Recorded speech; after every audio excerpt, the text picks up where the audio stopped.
If you ever want to relive the glory days of when the bottom path heli was king, well, today is the video for you. Because we're going to be max buffing the bottom path heli, starting with the mob shove as you see right now, going all the way up to the Comanche commander.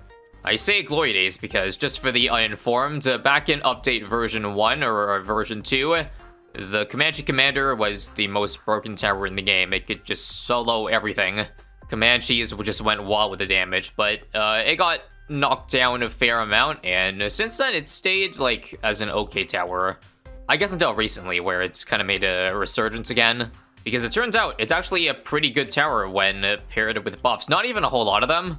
So you can imagine if we give it, well, a lot, then I would say this is one of the Marine towers I have not tested yet that will probably do pretty well. I've already seen upwards of 15,000 damage per second. DTs are a little bit of an issue, but luckily we have a little bit of shoving power. Single target damage looks to be about 800 on this bat here. And because we have so many attack speed buffs on this thing now, you can really see those explosions come to play with the mob shove.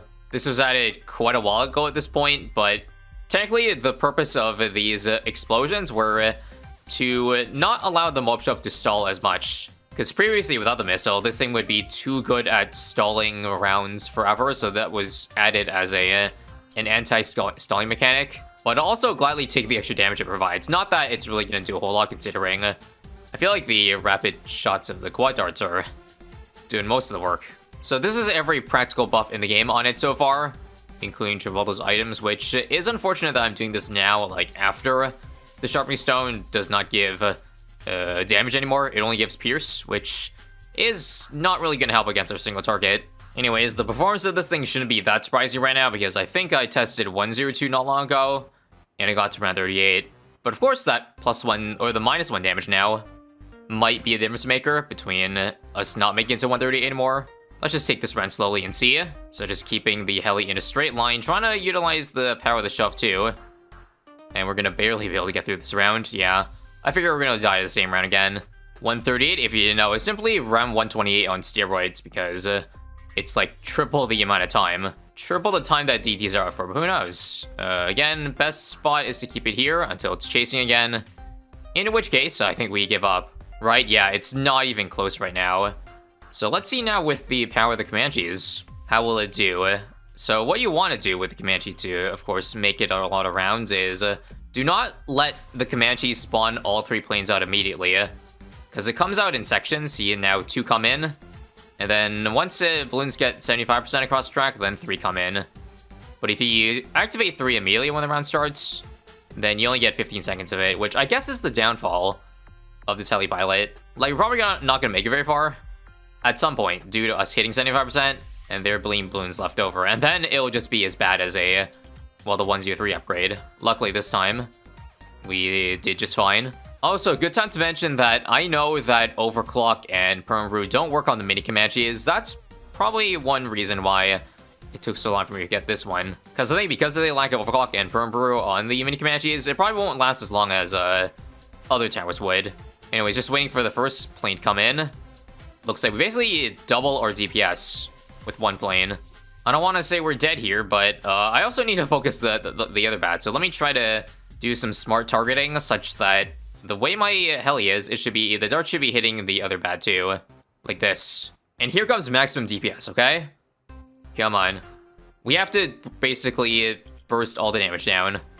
Otherwise, it's over for the ZMGs here. I think there's like 5 seconds left. Also, as the patch I'm attempting this on, there is a bug, I know, where you can get 3 Comanches, like, to spawn on the first quarter and the second quarter. But we're gonna do this bugless just to see. And I think round 140 is impossible.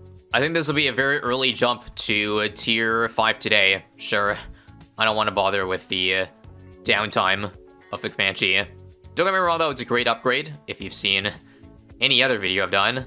Just not practical when it's your only tower for damage, that's all. But you see now we're getting up to 5,000 single target. If you want to truly see some high rounds with this thing, we probably have to add those external buffs. Like, usually with these tests, I don't do Glue Storm. But we might just pull an exception for this one, because as you might know, Glue Storm and Comanche is like the greatest duo we've seen since Big Play and Sauda. Although I should clarify, greatest duo for other reasons outside of its power. Anyway, how much single target can we possibly rack up? I can see 50,000 at certain points. So pretty solid, but the fact that it's only around 144 and it's taking a while to clean up basically goes to confirm the lack of overclocks on mini Comanches are killing us guts, because that's like we're missing over 2.5 times taxi right there. Not to mention the permanent brew. So in essence, it's almost like we only have 3 real buffs. The Homeland and the 2 support True Sun God buffs.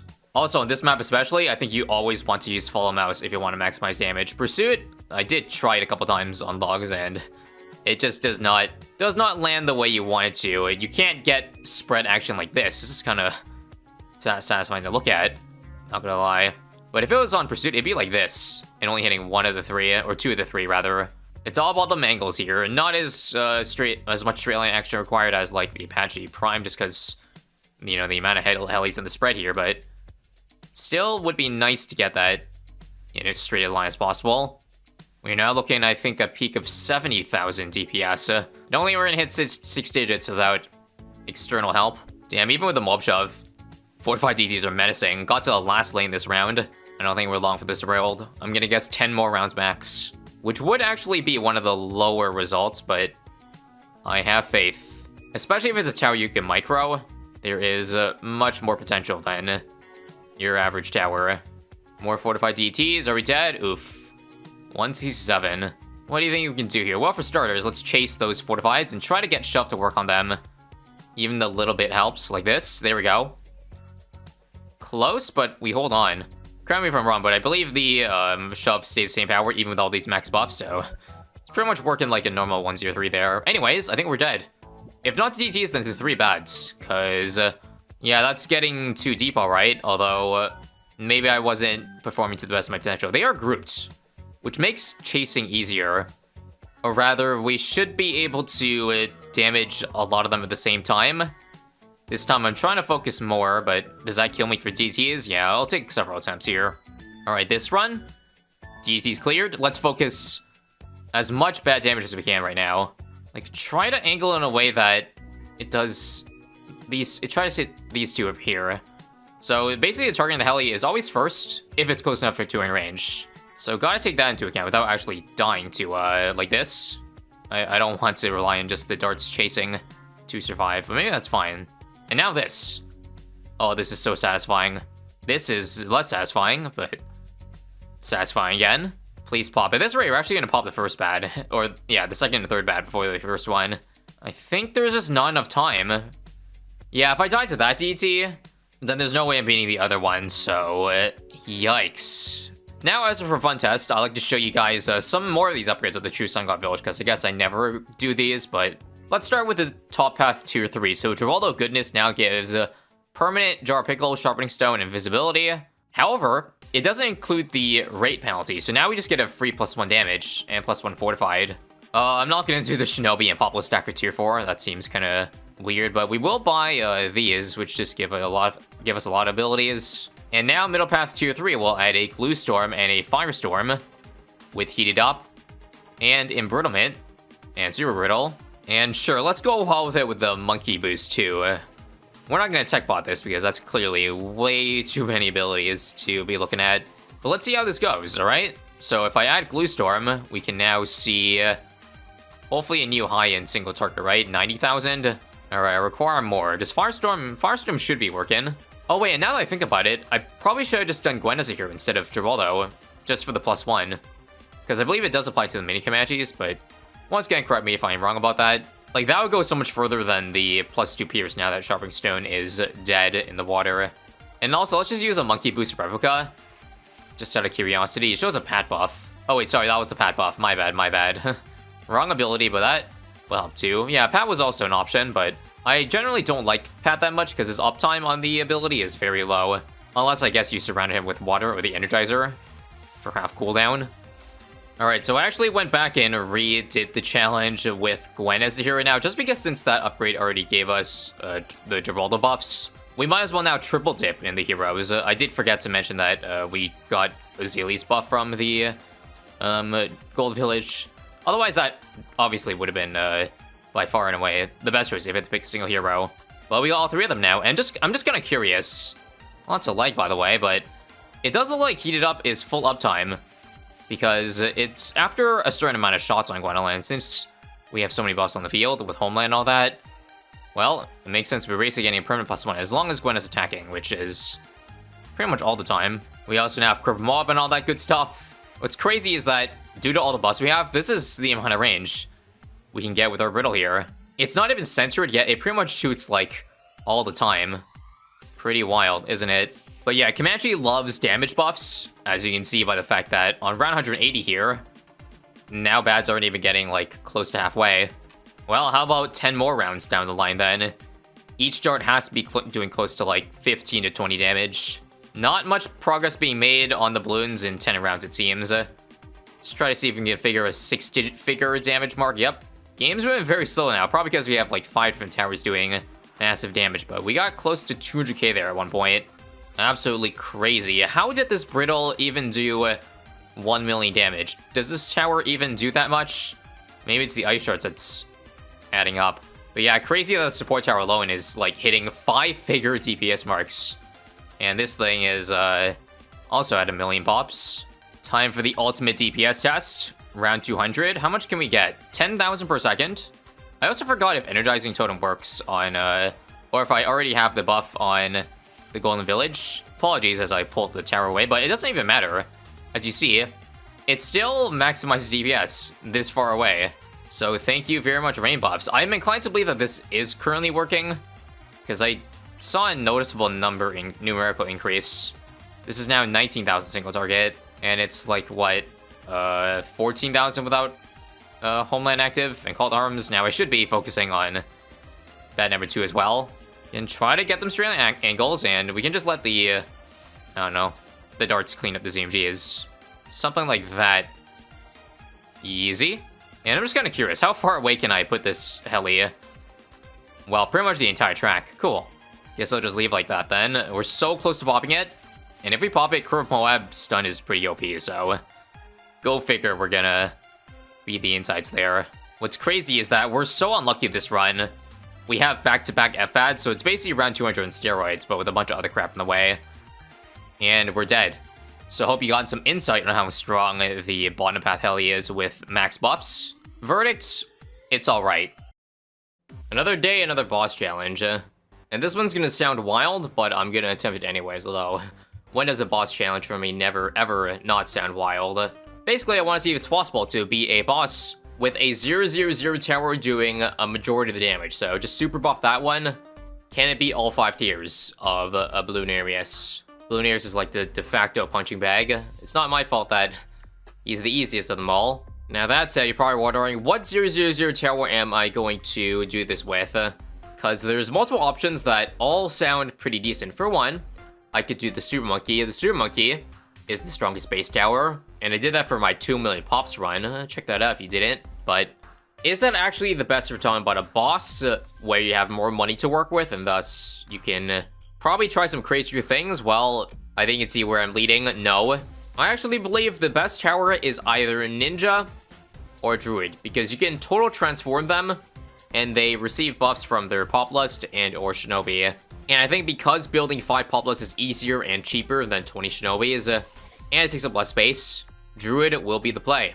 It being cheaper than 20 Shinobis is an important thing, because I also want this tower to 0/0 tower to beat all 5 tiers, meaning tier 1 I don't quite have infinite money. I don't know if I can actually go for the total transformation then, which means I'd have to rely on like Jerry Fire plus 5 Poplust to somehow see if that's enough.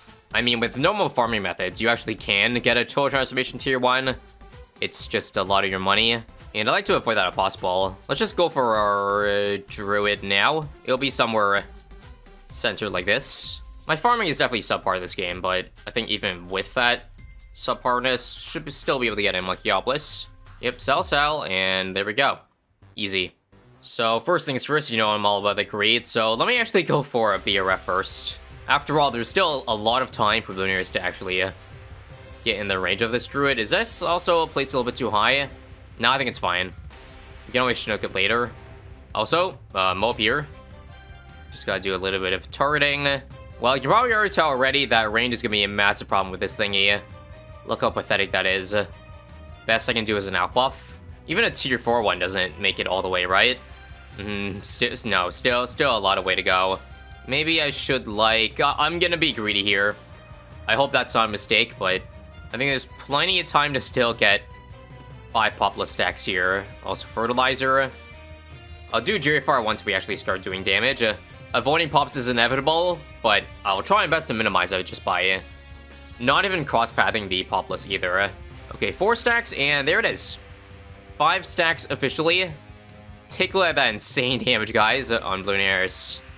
Wow. I mean, look at that, like a whopping 80 DPS. What a powerhouse this 000 Druid is. The damage from everything else is adding up, but it does look like over 50% of the damage is at least going on this thing, and with Fire, I think that's, yeah, it's a pretty big chunk. I just have to hope that's enough to, the pierce of it is enough to clean out Cerams here. Otherwise, I'm going to need to do a Maelstrom. That was close. Come on, can we get the second skull? Nice, nice. I might just glue here, and I think I will before wasting too much time.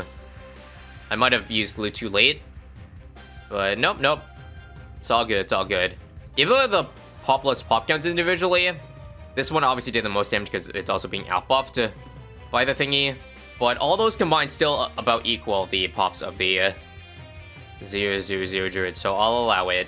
In fact, come later tiers, it might be even harder for us to abide by this because, you know, True Sun God exists. How are you going to avoid a True Sun God getting pops? Well, there's no way.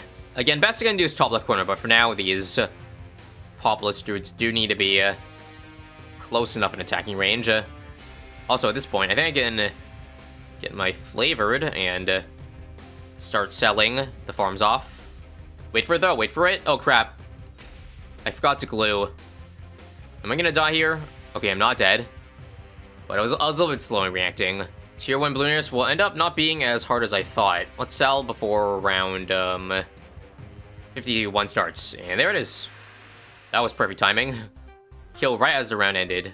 There's only so many support towers I can get, so frankly, I don't actually need to farm this hard. At this rate, I'm gonna have like everything I need by round 70, so let's chill. I'll just do a Wall Street to make picking up crates easier, but I think I'll stop there, and then go for Ultra Boost so I can Ultra Boost my main Druid. In fact, don't mind if I just do that before even getting Wall Street, actually, because this is more important. Here goes nothing. We'll start Ultra Boosting the Druid, and I guess now is probably a fine time to whip out the Total Transformation. In fact, if I want to get even more pops, like percentage of pops on that Druid, Transformation would be the greatest, because the thing is, with this, it only transforms tier 3s and below, and since Popless are tier 4, we're only going to transform that Druid, which is exactly what we want. In fact, let's just do it now, because this thing gains extra range, and you can see the damage is not terrible. Couple hundred.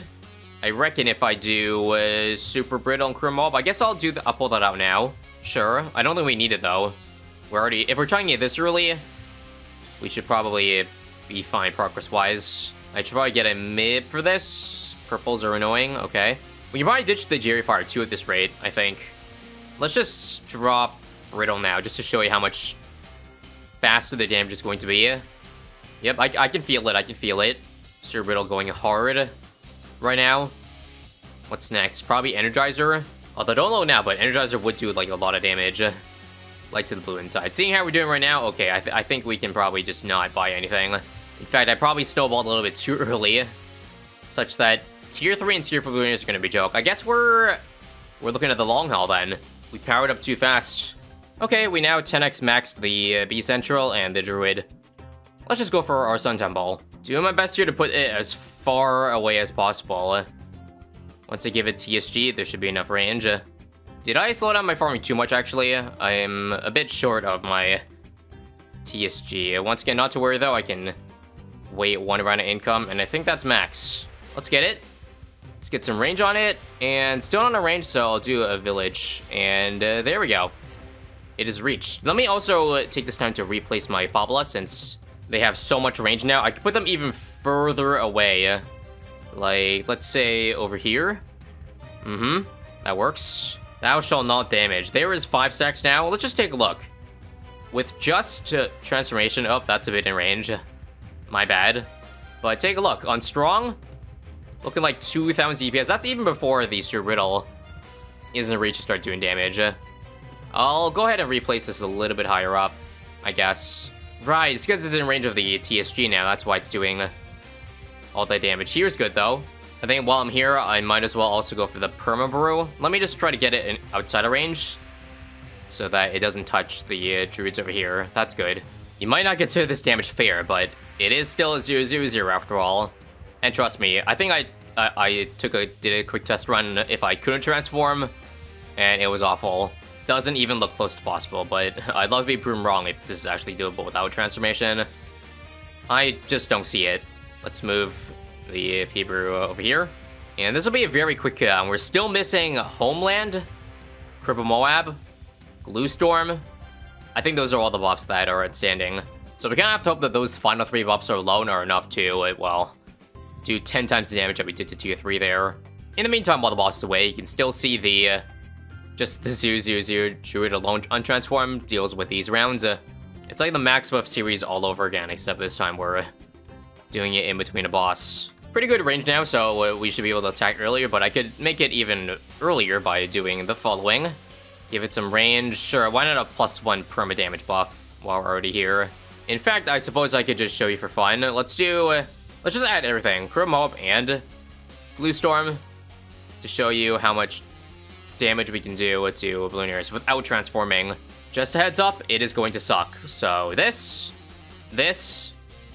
and Glue Storm. And here's what we're looking at, guys. 1,000, a little over 1,000 DPS. Looking fantastic. /S. Okay, let's now show you with the total transformation. Okay, just about 6,000, 7,000. I probably should have turned on DPS display, but you probably get the point here. So if we can beat this before the quarter mark, then we're looking good for tier 5. There's nothing else I can really add. Actually, what I could do is I could do the Barbasaur trick on the transformation, because it's instant cooldown. So I can pretty much get permanent uptime on my transformed druid, so it doesn't even look like we'll need it. We're already halfway here. So maybe I'll save myself the trouble. Here's the final skull. And let's burst the final bit off. Now, who said 0/0/0 towers weren't viable? Anything's viable if you give it $1 million worth of buffs. Again, at downtime, you can watch in its mighty glory as the 0/0/0 druid plows through rounds 101 to 119 here. That has got to be the best druid I've ever seen. Here we go. So I just realized we ran out of potion, and this too. Note I've also pretty much gone all this way without Jerry Fire since tier 1, and I think I'll keep it that way, since clearly the damage on that will be minuscule compared to, well, anything else. Maybe I also shouldn't have cross-pathed this thingy. I just went 501 just in case it wasn't like enough DPS to keep the full immunity, but it seems like it's stealing a lot of pops away. Whoops. 500,000. Not gonna lie, probably had to do with the fact that it was stalling out the AI rounds out there. So the pop count's actually misrepresentative of how much damage it's truly doing, but yeah. The other poplets do also have about 600k, which is unavoidable DPS. Somehow I expected to do a little more damage with this. Maybe I'm not playing this out as efficiently as I should be. Right now, the transformation and the homeland abilities are out of sync. So if I really wanted to get maximum power, I'd have to virus out both of them, which is pretty annoying. So again, I want to see if it's possible without. We have now officially hit the 1/4 mark. So this is indeed looking to be possibly a tight finish. I'll do some light targeting at first also, just so we can clean up the bad insights that the Ballooners is spawning. Barely enough juice. Here's halfway mark. And I believe that mark is just about halfway through the track. Actually, a little bit less than halfway through, since I think with every boss, they always start ahead of the start of the track, if you didn't know. That's why Blondes was impossible with even Balloon areas here, because they just skip like a good half the track when the map is, you know, that short. Also, yes, don't forget, don't underestimate the damage of the things that aren't supposed to do damage. That will probably help us out. We're now approaching the final million. I think this thing will probably end up short of 10 million total pops at the end, unless it could somehow steal more pops away from the AI balloon spawning, but I don't think there's enough in the tank there. Here it is, final skull. I should change it at first over here, for sure. Back on strong. Also, Brickell's out of range. Had to not realize this entire time. In fact, yeah, I barely felt the DPS decrease with Brickell out of the way there. I guess that's because we already are doing, like, I don't know, with 15 damage with the laser beam. And with about 70% of the track used, we've officially, quote-unquote, soloed Bloonarius with the 000 tower. You can see how an elite would be impossible, given that it took that long to do 3 million. So just an indicator in case you're wondering how well this would do against elite. Well, you probably die on tier 4. That's all I'll say. GG, and review map. Take a look at the pop count. 9.5 million, and the rest of the druids and the true sun god probably like 2 million-ish. All in all, I think this performed better than I expected. And if you have any other wacky boss ideas, then let me know down below. Until then, hello and welcome. We got another super buff tower to test out today, and that's the Top Path Dartling Gunner, Ray of Doom. One of the most expensive upgrade pads that I have yet to do yet for the super buff series. Reminder to check out the playlist if you want to see all the towers that I already did and what round they got to. But yeah, I don't think this one will get super duper high, just because, well, it does, first off, a lot of damage, which you might think isn't a good thing. But a reminder again that the more projectiles and the lower damage there are, the higher percentage increase we get, because all these buffs give, or a lot of the buffs give a plus damage increase. But with the Ray of Doom, since it already does like 25 damage with its, you know, laser attack, and I think it's like 80 damage with the first target hits, then yeah, we're not going to benefit much from anything other than attack speed buffs. But yeah, for now we'll start off with the laser cannon, as I usually do. I don't usually get to see much use out of this tower because it's not a super great upgrade in general, so hardly use it aside from testing, such as right here. Also, yes, this is one of the rare occasions that we are doing this test on Resort instead of Logs, because, well, you know, this thing does way better straight lines. Pretty much every upgrade to your laser cannon, plasma accelerator, and Ray of Doom are all good with straight lines. Granted, I can't say for certain. I'm not sure I bet on myself eating bread again that Logs would be not as good of a map as Resort, because the thing is, since the Ray of Doom, I'm talking about this tier 5 here, since the Ray of Doom, it's the first target that gets that extra damage. That means sometimes, well, at least on this map, since a lot of towers will be, or a lot of balloons will be in the loop, it'd be kind of hard to maximize your single target DPS by, because, like, you know, there's going to be a balloon cock blocking your way into attacking that bad you probably want to take down. Granted, I'm pretty sure in every other situation, including DDT, is straight lines better, so I want to say most likely Resort is better, but we'll do a quick little test at the end. As for how we're doing against single targets, well, let's slow down here. Laser cannon looks to be doing about 1,000 DPS. Should hopefully be enough that I don't need to micro here, because yeah, right now I'm getting all 3 bats damage, so if I could just leave in a straight line, then looking good. And I think, yeah, super buffed laser cannon is not too shabby. In fact, might be able to pass just the raw Ray of Doom, although I guess that shouldn't be too impressive given that, well, we're getting pretty much $1 million worth of buffs here, max buffs, compared to like under 100k Ray of Doom. But nevertheless, is cool to see. And now for 120 here, yep, it's definitely looking like we'll pass up that Ray of Doom, alright. I think the biggest problem, I guess, will be group balloons, because you can see that it's getting pierce caps. If it wasn't getting pierce capped, the lasers would be going through the ZMG, but yeah, I don't see anything. And now we're getting fortified cerams kind of sneaking through here. Again, just goes to show you that pierce still does matter, even though it's max buffs. Yeah, we're gonna die to those fortified cerams there. Not sure there's really much I can do here, because, yeah, there's gonna be a lot of stuff cock blocking your laser cannon. I guess I'll do a bit of targeting, as in first at all times. I think leaving it down this straight away is good. Don't want to get it too far, otherwise, that umbrella on this map might cock block some of the shots, but yeah, this seems to be doing a little bit better. Not sure if it'll still work, though. Yeah, this is gonna be a nightmare to deal with, alright. I think what I gotta do is I got to, if anything leaks there, I gotta burst it down to ceramic so that it's easier to clean up here. And now that we're not shooting a straight line, those remaining ZMGs are getting really, really far, so not sure if we'll be able to have it here, but this is our best chance. Alright, turn last corner. Well, I guess at this point the micro is much easier, and the DPS will be fully maximized, so I think with that careful micro, nice, 131 is complete. But yeah, the rounds definitely don't let up. You see, there's a bunch of stacks you can use this round, but I think it's a little bit better since you're not as, there's not as much on 132. JK, they're pretty stacked. Think I'm dead here? Holy crap, yeah. Too many mobs. Unless? Yeah, too many. Alright, come on, this round looks a lot better. 132 is done and done. Definitely a painful tower to try to micro to maximize his damage, but also very rewarding being able to shred this much stuff with a laser cannon that most people don't normally see is very good.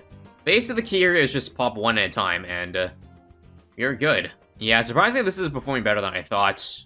We might actually make it to 140 this rate. If I can beat these fortified DTs here, come on.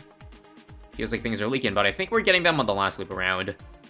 Yeah, reason number one, again, why Resort is better. Logs would not have had a chance there. And I think we might be able to safely say that 140 is the highest round. Just take a look at the FBAT here, not even close to popping, right? Yeah, not even the length difference of logs really would have made a difference here, would it? Nah. Still, though, very impressive for the laser cannon. And now for an upgrade that should hopefully do a lot better. Plasma Accelerator. This does get extra mob damage on its beam. It doesn't actually shoot any faster, though, than laser cannon, for those wondering. If you compare the single turret DPS, though, that 10 mob damage definitely makes a difference. Doing, like, 2,000 to 3,000 DPS. And yeah, it's definitely going to be enough to take down 140 at least, but there's going to be even more annoying micro than laser cannon here, because you pretty much have to have the point damage, otherwise you're not really maximizing the true potential of this guy. Like, fun fact here, but the beam damage is pretty much the same as a laser cannon, if not worse, so it's really just the point that gets the extra help here. So we really gotta be careful. And I died to the little next round. I guess on the bright side, this tower does have a lot more pierce than laser cannon, so we definitely should be able to beat this round here if I just play it carefully. But yeah, boys, it's going to be annoying. I gotta start focusing this bad down, by the way, instead of the other things, just so I don't take too long to kill it. You know, I'm feeling pretty lazy today. What if I just left the beam right in the straight line here and just let the pierce of the beam do all the work? That actually seems to do a lot better than us, rather than changing the positioning of it. So maybe I'll just do that. Okay, let's just take our time here to beat 141, and there we go. This one might be one of the smallest round increases from, like, tier 3 to tier 4 that we've tested. Yeah, this is so sad. Can we get 10 likes? This round might not even be doable. We got one bat that's very, very, very healthy still. Gotta burst it down. But you see, the problem is I gotta move it back up here, because random stuff keeps leaking, so how am I supposed to get pad damage? Might be too late here. I'm pretty sure we're gonna die to the DTs that spawn. But hopefully not. Alright, pop already so we can beat DTs. Thank you, thank you. I don't know if there's a time to burst this down, though. Come on. Homeland. Oh my god, we lost the photo eyes. Yeah, again, the micro was really annoying with this. Okay, so after a bit more careful micro, I have now popped that second bat a lot faster now. And we shouldn't die to this part. I hope, come on. Need the beam to be right on top of the Moab's exit. And final stretch, 146 is done. Man, each round is a nightmare to deal with. Petition to skip straight to Ray of Doom, anybody? Because I like to vote yes. Okay, good news, I am able to push it to 149, but this round looks like a nightmare. Too many fortified DDs. I can't really leave it in one place. I mean, if I did, then here's what it looked like. I think we'll die. Anytime now? Yeah, there we go. So I think with that, I think I had enough with the accelerator. Let's just go over the Ray of Doom now. We've seen enough. So this should now make things a lot easier for me. Go ahead and lock it in place, and here's a 90-day difference, guys. Absolutely melting that. Oh my god, did you see how fast I killed that bat there? Holy crap. I mean, I guess I shouldn't be surprised, because it is a Ray of Doom after all, but still. Again, this thing doesn't benefit from any damage buffs, really. But I guess it does give, like, all the total buffs collectively give a very good amount of attack speed. I would wager, like, 5 to 6 times. Because remember, the overclocks give 1.67. 10 Ultra Boost stacks also give 1.67. And then multiply that by, I think, 1.15 for Azili's Totem. Jungler Drums, double attack speed from Called Arms, and yeah, we're looking at like 8 to 9 times, to 10 times more attack speed than the original. So I guess it's not all that bad for those high damage towers. Maybe this thing can make it to like 200. We'll see. And again, here's the difference for the Rayodoom buff. You saw that first bad pop way faster because of that single target damage. Again, it's like 25 with the beam, but 80 with the first turret hit. So it's very important to, you know, have a bad be the first target if we're looking to maximize the rounds. I think if we can isolate this bad here, you can see that DPS is actually pretty nuts on the bad. I think it was over 10,000, 15,000 per second. If I recall correctly, I think the tax zone of this map got up to 25,000 DPS when it was, like, in range. But don't forget that we do have the perk of having infinite range with the Rayodoom. So even though that raw single target is less, global range should help, you know, cancel that out. Also, you have got to love how smooth this tower is. It is basically as if we had nothing but the Rayodoom itself on the field. Very nice breath of fresh air compared to other towers that absolutely destroy my frame rate once I give every buff on it. That's because I guess you don't see any, well, there's no other projectiles. No matter how fast it is, it's always just that one beam. Anyways, it appears our run is not as smooth sailing as I thought. Bads are getting really far because, like, in the middle of the round, everything is blocking it, so I can't really get that extreme damage on it. On top of that, them popping late means I have very little time to take down those DTs, so while we might not have a single turret problem, it might just be a grouped balloon problem and DT problem. Basically, what I'm saying is we'll probably die well before round 200, especially in a round that has multiple bads. Like, take this, for example. Look how far those DTs are getting. This round could spell trouble. There's 4 bads, all pretty spaced apart. I don't think I'm gonna have enough time to pop the DTs here. See, even if that we barely had in time. Guess I should focus that down then. Like that, and then... Alright, 6 DMGs left. But it's still lacking DPS, yeah. Not really much I can do, but maybe pop these first 2 bads faster. And then ignore that third bad. Just focus down the ZMGs, I guess. Not sure if that'll be a good strategy or not, but it did kind of work out, right? Now I'll wait for the homeland to be up before popping this bad here. So now, for example, go, burst down the DTs. I think it's a bit too late, dang. Okay, this time equal damage on everything. This bad is about to pop. But the DT's leak, yeah. So, in the end, I think this Rayodoom got about as far as I expected. I thought, you know, once I bought it on 150 that it might have survived longer, but nah. It had the same problem that I initially thought it did. So yeah, before we end it off, though, I am kind of curious to see just how well it would do in round 200. So let me just skip forward to that round, and you can see for yourself. That is indeed looking like 15,000 to 20,000 DPS, I would say. So is that enough to beat down an FBAD? Well, let's find out. Well, we're sure as hell are gonna get both of them down, but if we can get the first one down, would be pretty cool. Unfortunately, it's kind of cock blocking it, so gotta find a way around that. I think if anything, we'll die the 4-5 GT, so we might pop the layer, but yeah, not enough for that one, so that'll do it. Hope you enjoyed the max buff Rayodoom showcase, and of course, if you have any other towers you want to see super buff that I haven't done yet, then let me know below. Okay, I got high hopes for this next hero, Mrs. Sauda. So we're gonna start at 135, and we're gonna see how far she can get while being mega buffed. Ignore the fact that she's dying to these 2 fortified DTs. Maybe I started too late here. Maybe 135 is too ambitious without buffs. Okay, 134. Let's begin the test for real. First off, wow, that's a lot of swipes. Yeah, I think this is a great starting round for Sauda here. Again, that's why I said I have really high hopes for how far she'll get. Let me just move this out of the way. I am starting a resort because I do think it's better than logs. But of course, I'll test on logs after, just to verify if I was correct or not. But yeah, she's basically making a shield, if you will. Let's make sure to keep on stacking. Like this is, again, not even her final form. We still have 8 stacks to give on her. Also, in case you want proof that projectiles don't really cause that much lag, or rather, it's not the main culprit for lag, just look at this. Sauda makes no projectiles. She's perfect for no projectiles, but you see, it's lagging so much because she's attacking so damn fast that the game has to calculate what the hell she's killing every millisecond. See, just look at that damage can't go up. How often does it update? Way too much. If I had any say in that. Unfortunately, this is the nerf Sauda. I would have loved to try how she was before she got, you know, crapped on by NK. Also, I don't think... Most of the time it's going to be detrimental to use the Sword Charge ability. And maybe even the level 3 ability, because she stopped attacking, even using both abilities.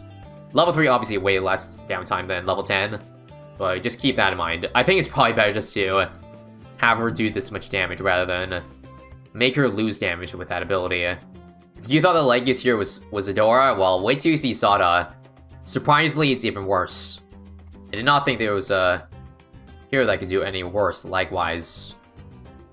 Is she maxed out yet? No, she's at 9. Very soon, though.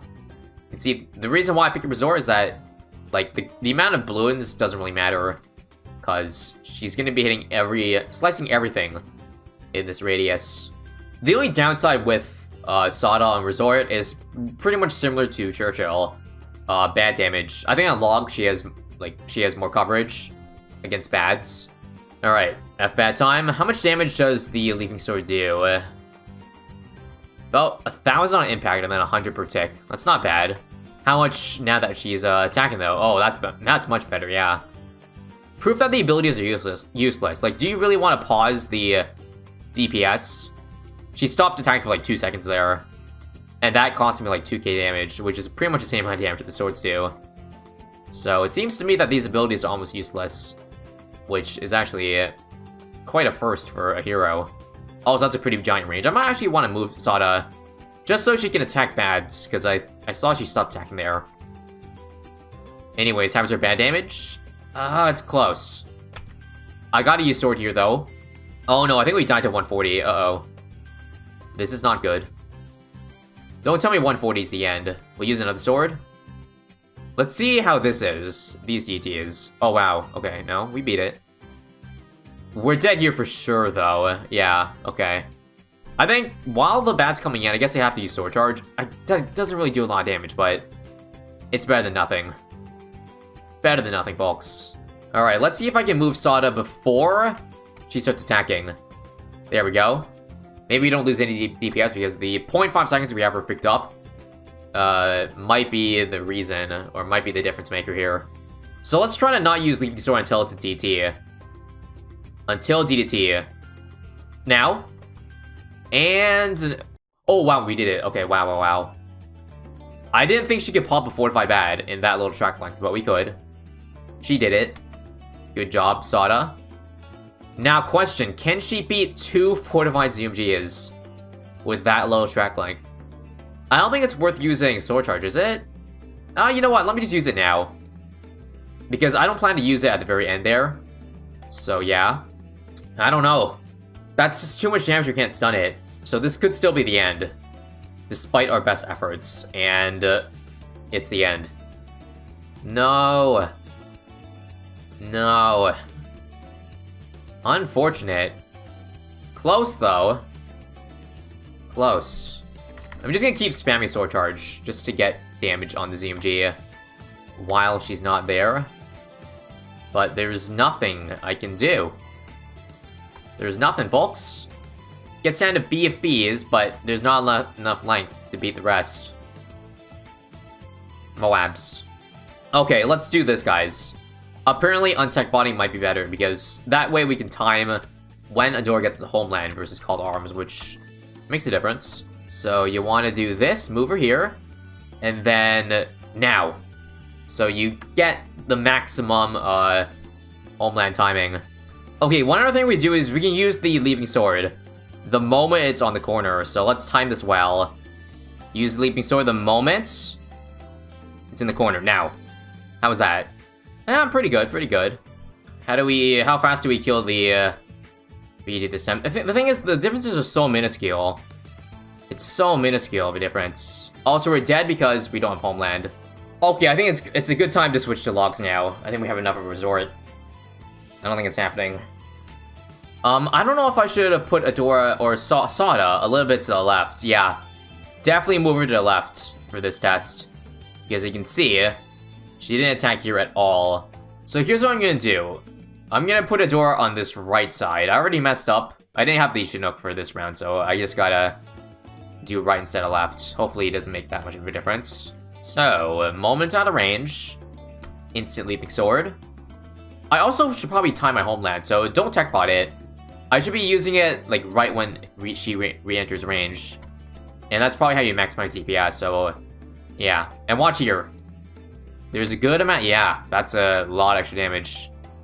Several thousand folks. Almost dead. I think we got this with the next homeland up.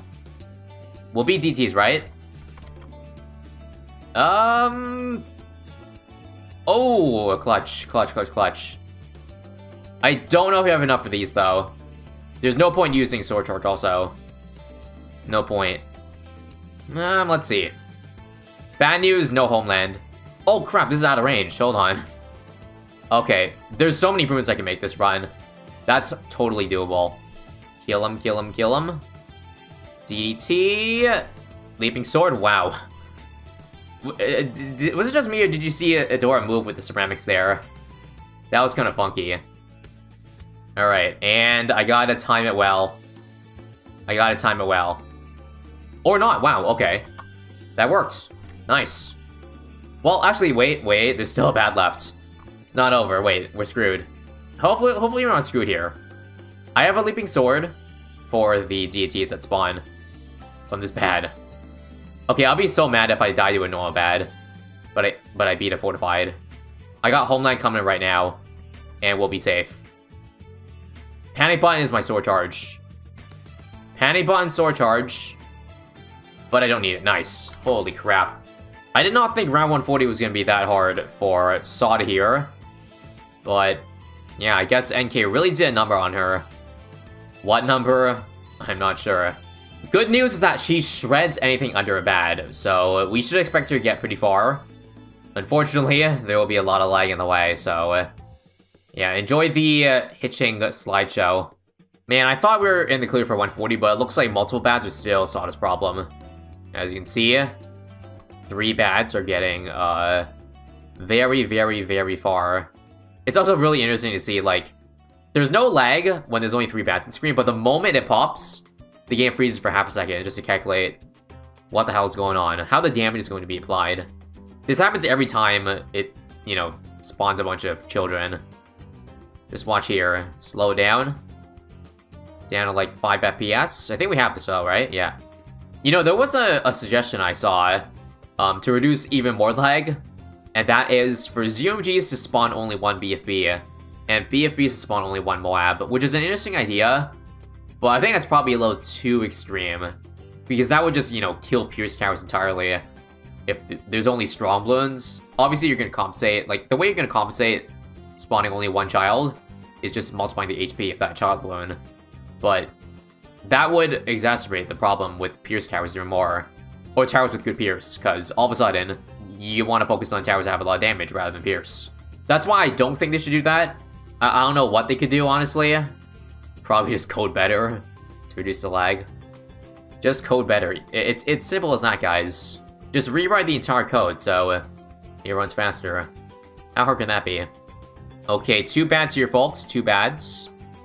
We can beat DTs here, right? Yes, we can. We can beat 2 ZMGs, right? If we can, I'd be very sad. Don't you dare die here. Don't you dare. We're lacking a homeland right now. Would be really helpful now. Yeah, let me slow down. This could get past us. This could get past. Nope. Alright, good. Oh, we're so dead to the last bad. Look how little damage that one has. Oh, that's bad. Oh, are we dead here? Hold on. I got a Leaping Sword this, right? Now? Did you notice how she rode the wave? That's pretty funny to look at. Now, what's not funny is the fact that we're probably dead this round. Let's see if we can clutch up at all. This round might be the end, folks. It might be the end. I think we can beat the ZMGs here. If not, wait, I gotta use Sword Charge here, right? Let me just see. Sword Charge, right? Yeah, Sword Charge. Unfortunately, Sword Charge sucks, and cannot kill Moblair. So, rip. This is my last try, by the way. If it fails, it fails. I don't think it's possible, though. Because even if we beat the first bad, yeah. Anyone who says like, the second bat is not damaged. That's correct. Like, how do you expect me to kill the second bat? The first one is already so tough. Guys, I don't see this being doable. I just don't. And look at that bat. That bat's like 50% HP. So, yeah. Another hero that I think disappointed me. Only 146. SMH. And again, I barely had Leap Sword up. Wouldn't have landed in time, and wouldn't have mattered. Look what they did to my Sauda. Only getting to 146. So let's do a super buff Brickell now. Now I have no idea what to predict with Brickell here, because well, her main attack is pretty weak. The main power just comes from well, the Mega Mine, I guess, and the little sea mines. Regardless, let's see what she does here. Yeah, you see, just the main attack. That's really pitiful damage for the fact that she's being super buff right now. Maybe I'll make a difference once, you know, the mines detonate, like right now. But this is pretty underwhelming so far. The most underwhelming buff hero so far, but that makes sense. Because Brickell is not a DPS hero. Not even close. If she had, like, subs to help out, that would definitely be a different story. But yeah, even 97 is a struggle, so I don't know how 98's gonna turn out. I'm not sure how I'm gonna play this out, honestly. Other than just pray. Just gotta pray that the mines do enough damage, because her gun attack, look, it's single target. It kills like one SRAM at a time. It's so pitiful. Got the ability again, so that hopefully that helps. 7 stacks. Let's use a Called Arms. I will not use Mega Mine. Wait, I will. It hits Cerams. Ooh, clutch. Clutch. Just got it in time. So in case you don't know, the Big Mine detonates if there's a mob in range, but it doesn't detonate if there's only Cerams. However, you can of course detonate it while there's balloons in range or mobs in range, and then it hits the Cerams too. For double duty. And we did it. We beat 98 without even 10 stacks. I'm proud of myself. Now for 99, I think that's an easy choice. Just Mega Mine it. Why don't ya? And that should do the job, I hope. Let's put on Strong just for the DT damage. There we go. Nice. First try. Alright, how much damage does the Mega Mine do? Is it like 5k? No, that's way more than 5k. That's like 20k. Good to know. So we know for sure that Brickell isn't dying to a bad round. It'll be some of these random ZMG rounds, I bet. Let's use the ability here for 101. No, this round's easy as cake. Not even close. 102 is going to be interesting. I don't know how I'm going to play this one out, but for now, let's do it on Strong. Leave it on Strong for the DTs, and then the mines will pop the SRAMs eventually. Like, just watch. You want to maximize the AoE damage of the mine, so only switch to first, the minigun to first, if it's actually leaking. Otherwise, this is actually working decently fine. Surprisingly, not a bad round. Not a bad round at all. Alright, we got a few BFBs left. I'm gonna take this run even if I lost lives to it. I think it's fine. We'll be just fine.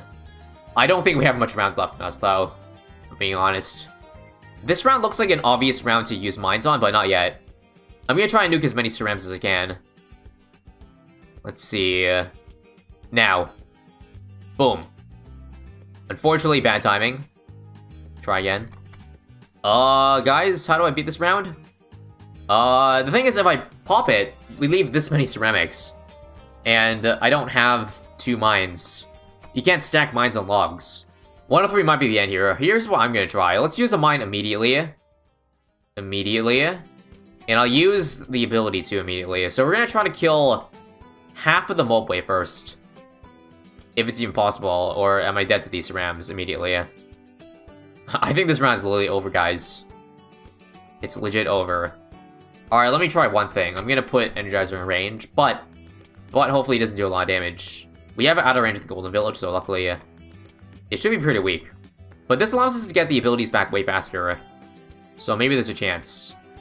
How much damage? That's a lot of damage. See, that's a problem. 8,000? No, that's too much. Too much to add. That ruins the experiment.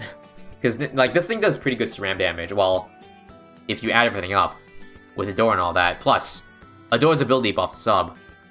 So unfortunately, I'm not going to be able to allow this run, because that Energizer just helped way too much.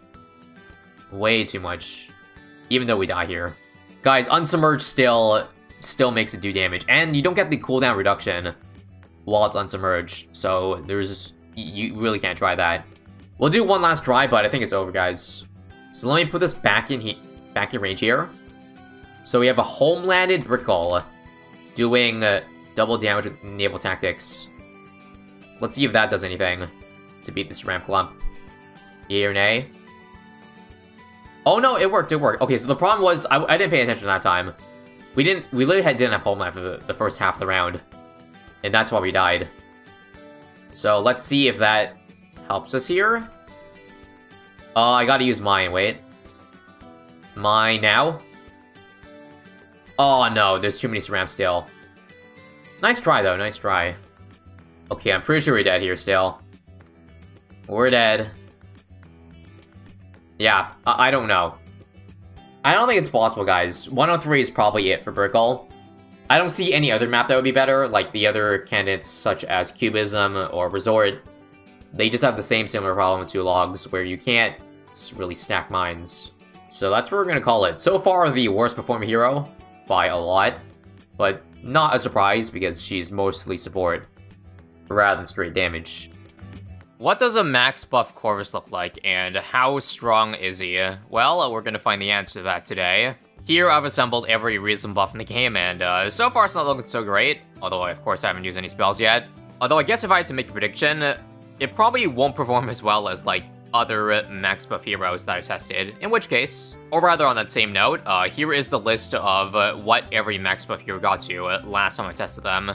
Just so you have an idea of what we're up against. So initially, I kind of wanted this first test to be, how long can I survive with just the base spirit, but hell, I guess buffs don't really work well with this base spirit, so let's cast Spear then, and see how well that works when you give it every buff. Thing is, there's a lot of buffs that just simply do not work. I don't even trust Spear alone. The handless, yikes, so just a quick Frostbound. But before I dive too deep into details here, I will just say, and be honest here, I'm not 100% certain how every single spell on Corvus interacts with buffs. I know some of them, like from testing and all that, but others I'm still not 100% on. So if anybody, you know, wants to add more additional details that maybe were not mentioned here, then feel free to say in the comments after you watch this. Like, for one, I will say that the Overclock ability pretty much does not work on a majority of the spells, minus a couple of them, as with the out buff, because a lot of these are treated as sub-towers. Rather, at least the Spirit itself is considered a sub-tower, similar to the mini Comanche planes on the Comanche Commander, which now can't be out-buffed or overclocked. But they can be given global buffs, i.e. Call to Arms, Temple buffs, and Jungle Drums, basically the aura buffs. And once again, let me just uncast the Spirit to show you just how bad buffs work with the base Spirit. It's almost as if there were no buffs given to it at all, alright? Spirit time. Now this is where you can actually notice the extra buffs being given. We're getting, like, I saw up to 8,000 DPS. Basically, Heart of Thunder Druid if it was an S tier tower. Yep, that should wipe the floor. I would say no problem, but it actually got pretty close. Okay, let's use this time to experiment with other spells, though. So first off, Storm should definitely have some benefit, especially with all those projectiles spawning out. Yep, we now have about 700 DPS compared to, I believe it was like 100, with no spells active whatsoever. And just for fun here, I'll use Overload to end off around 100. JK. Probably a good time to mention now that, yeah, Overload is probably one of those spells that have almost pretty much zero benefit from buffs, because it's a nuke. So what good is giving attack speed or even damage, considering Rita does like thousands? And now, for curiosity's sake, here's how Corvus does against 104, which is the round he died to, you know, in the one tower test, no buffs whatsoever. Easy peasy with Storm and Spear. Now, it's not to say that the Overclock and Permper are useless on Corvus, because as you see, the speed buffs actually affect how quickly Corvus can haunt the next balloon, because you see just how quickly, like, once that DT dies, it immediately goes to the next one, so you can pretty much keep up full mana without even having to use any of the abilities, which I find is, well, very helpful. Not to mention the extra range that Corvus gets from all the max buffs. Looking good, I gotta say. Let's just see how Trample works. I'm not exactly sure. Like, how it benefits from speed buffs or any of that. But that's just one of them. It seems to, in my opinion, clear out those mobs pretty well. I'll keep mental note of that next time. And now let me uncast everything because I want to try a combo. Let's do Echo and Ancestral Might. And, yep. If you thought max buff Spear and Storm was looking strong, well, take a look at that. So one thing I noticed during my testing is that Ancestral Might actually does benefit from the overlap buffs. So it's probably treated differently than the base Spear, which makes sense. Makes sense because technically that's not a Spirit attack, that is an attack coming from Corvus itself. So personally, it's my belief that Ancestral Might is by far the strongest thing we have, like, coming to the late game. To make it to the highest round possible, we're probably going to have to maximize the hell out of that spell. Make sure it's off cooldown for every strong part of the run. Fortified DTs are starting to get a little scary. I'll use Aggression too for DTs here. That was a bit slow. So in case that first use of Ancestral Might or Big Hands didn't show you enough about how good it is, well, let's activate it right now. Echo. And here we go. DPS, single target, 15,000. And now we just gotta make sure that the strong charting doesn't cuck us over. That's the only problem with this ability. It is so good, but we have to have it in the right spot. Otherwise, the strong charting is probably gonna screw us over and then cause ceramics to leak or anything like that. But maybe the attack speed will make up for it. I don't know. I guess I haven't yet shown how strong Ember is, so let's just uncast it so we can... So I guess I can just show you how it does solo. I'm pretty sure the attack speed is allowing it to drop more than the usual amount of Embers, right? But obviously, I think it's definitely getting outscaled now. Alright, let's use... yeah, sure, let's use Echo and Trample. Haven't used that yet to clear it around. But why not start right now? Trample is love and Trample is life for super, super dense rounds. Nice. I'm not gonna lie, that lightning is pretty satisfying. Okay, and rent 128 here, definitely Echo. For double the amount of spears, hell, even Trample and Haste. To speed things up. Absolutely necessary for a round like this. And again, I'm pretty sure that's all there is to showcase in terms of, like, what spells really do well when max buff. Because Repel and Frostbound are just utility. We already know that they only work on mob class wounds and below. Nothing much to it there. Malevolence already does, like, really, really weak mob damage. You can really see Spear putting in work when it comes to really dense rounds. We're peaking at 25k DPS, which is pretty solid in the grand scheme of things with only Spear and Storm. Ember 2, just to be safe. I haven't used all three at once yet, but it seems to hold line decently. Frost 2 and Haste. Sheesh. Okay, rip those lives, I guess. Anyways, here it is. I'd like to use 128 here to see how this does. Echo and Big Hands, man. The hands are so massive. The visuals don't even match up. You got, like, hand smacking on the DT is, like, well beyond what their visual reach is. It doesn't last the whole wave. Let's see if we can survive the downtime. It's not looking good. Okay, then. Okay, I guess I gotta delay the Echo Big Hands for as long as possible then. And how would that work? Well, let's start with Aggression first. That's really all the damage I can do. Crap. I still have to use this early, though. If I wait too long, then it's just gonna run by. I'm not gonna be able to target it. I don't think there's a way I can actually do this, though, right? What if can I recover? There's no way I can recover. These ETs are way too fast. Alright, it's all in Aggression, then. Trample as well, yep. Trying to make do of the dual while active. And Ember. Oh, I probably shouldn't have used Ember last round. It's only round 138, and it's not looking good, folks. Oh, actually, this reminds me of a trick that some of you guys commented previously. I'm gonna try overloading. Wait for it, though. Wait for it. Wait for it. Now? That didn't seem to work. But if I try to recovery after overload, the spirits actually come back immediately, which could work in our favor. Let's just use it early. Nope, okay, it's actually, again... Okay, this still might be trickier than I thought. At best, I'm gonna get, like, what, 1 DDT? Yikes. Anyways, let's quickly... Oh, God. I got the Ancestral Might activated. Alright. But you saw what I did there. Just simply cast uncast recovery, and then the spirits come back. Funny little exploit right there, I gotta say. And now that it's off, well, hope for the best. I will use Echo and Haste, and Trample, and Harvest, and Ember, and that's still not looking good. I mean, I guess I have to Echo, and then Overload, like that. And then this, and then this, and then this. Alright, I think this is a better tactic. But how much difference is this really gonna make? Well, again, quickly recast everything. The thing is, with using Echo, really, now I have a single Trample, which is not good. Unfortunately, Corvus is just too unreliable. If only the big hands was, like, active all the time, then I think that would be interesting. Alright, I am unfortunately at my wit's end here. Best thing I can do is I can move this up here just to pop DTs much faster, which will help. But how much really? Then we'll trample immediately, just so we get, again, the double Echo in with Haste. Alright, everything's active, everything's active. Best run so far by a landslide. But how much does that really do for me? Nah, there's just way too many. GG, that's a little bit disappointing.